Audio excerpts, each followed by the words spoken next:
Yeah, I was sick to my stomach, really. I thought, how in America can a bank just tell you, hey, we're not going to do business with you because you sell guns?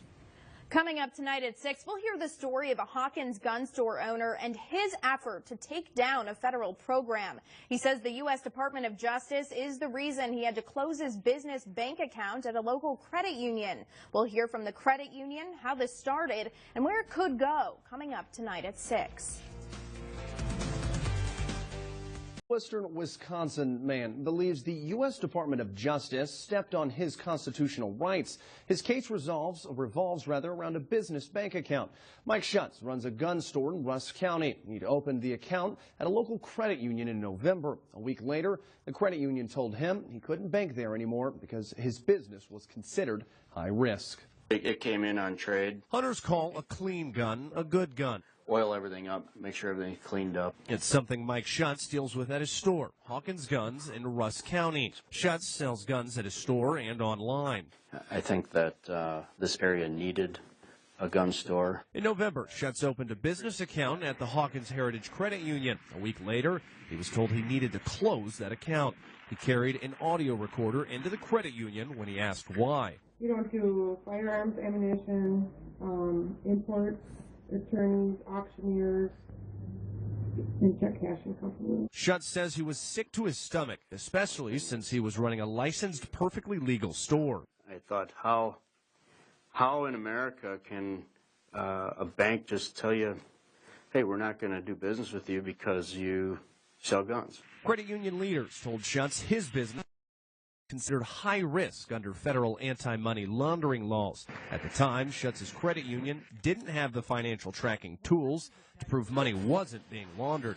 In November, a credit union representative told us they decided to close his account to avoid possible regulation issues. If there's high risk there, we needed to make sure that we had the appropriate staff in place to be able to monitor if there was any, according to Bank Secrecy Act, unethical happenings on these types of accounts. In a statement on February 19th, the credit union CEO said, "It has been our position all along that our inability to serve cash-intensive businesses was a temporary situation."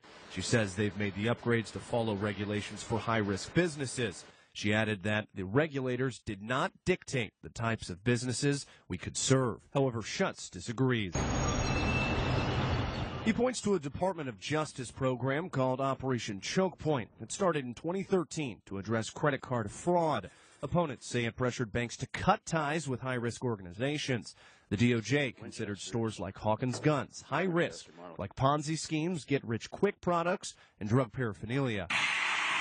Schuetz only partially blames the credit union for following rules, but he says federal groups can't come in the front door and take guns. But they're going to try and come through the back door and basically choke out the ability to do banking. It's something that caught Wisconsin Congressman Sean Duffy's interest. He believes the program was intended to put these groups out of business. He says there needs to be public debate if people don't want legitimate businesses operating. But you don't have a bureaucrat in a dark room, in some inner building in D.C. making these decisions to take out legal businesses in Wisconsin. In January, the Federal Deposit Insurance Corporation tried to address concerns about high-risk industries. If regulators want banks to close accounts with risky customers, they must now tell the banks in writing.